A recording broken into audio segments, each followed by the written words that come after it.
تو رب نے یہ فضیلت کا معیار بیان فرمایا سورہ حجرات میں، ان اکرمکم عند اللہ اتقاکم، بے شک تمہارے میں سے اللہ کی بارگاہ میں سب سے کرامت والا، عزت والا وہ ہے جو تم میں سب سے بڑا پرہیزگار ہے۔ تو پتہ چلا جو سب سے بڑا اتقا ہوگا، جو سب سے بڑا پرہیزگار ہوگا، وہ رب کی بارگاہ میں افضل ہوگا۔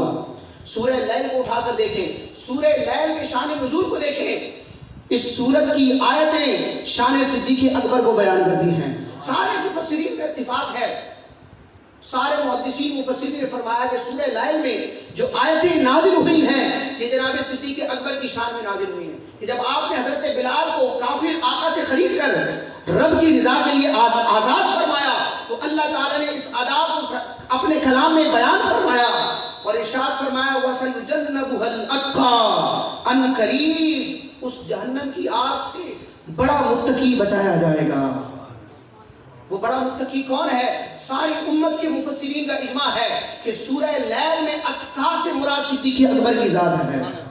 وہاں فرمایا گیا سورہ حجرات میں ان اکرمکم عند اللہ اتقاکم، یہاں فرمایا گیا وَسَيُجَنَّبُهَا الْأَتْقَى، وہاں بھی اتقا یہاں بھی اتقا، وہاں بھی اس میں تبدیل یہاں بھی اس میں تبدیل۔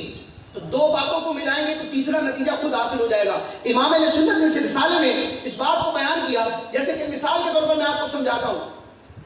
اگر یہ بات سپوز کی جائے، مان لی جائے کہ ہر عطاری قادری ہے، ہر عطاری قادری ہے، اور کہا جائے کہ زید جو ہے وہ عطاری ہے، یہ دو باتیں ہیں، ہر عطاری قادری ہے اور زید عطاری ہے، تو نتیجہ کیا نکلے گا کہ زید قادری ہے۔ رب فرما رہا ان اکرمکم عند اللہ اتقاکم، تم میں سے اللہ کی بارگاہ میں سب سے عزت والا کرامت والا وہ ہے جو اتقا ہے، اور صدیق اکبر کے لیے رب ہی نے فرمایا وَسَيُجَنَّبُهَا الْأَتْقَى، نتیجہ حاصل ہو گیا کہ اللہ کی بارگاہ میں سب سے افضل وہ ہے جو سب سے بڑا پرہیزگار ہے، اور جناب صدیق اکبر سب سے بڑے اتقا سب سے بڑے پرہیزگار ہیں۔ تو نتیجہ اور خلاصہ یہی نکلتا ہے کہ رب کی جناب میں نبیوں اور رسولوں کے بعد سب سے افضل ذات جناب صدیق اکبر کی ہے۔ امام اہل سنت فرماتے ہیں یعنی اس افضل الخلق بعد الرسول ثانی اسنین ہجرت پہ لاکھوں سلام، سایہ مصطفیٰ مایہ اصطفیٰ، عز و شان خلافت پہ لاکھوں سلام۔ اللہ تعالیٰ کی بارگاہ میں دعا ہے کہ اللہ تعالیٰ صحابہ کرام کو اسی طرح میں ذکر خیر کرتے رہنے کی توفیق عطا فرمائے۔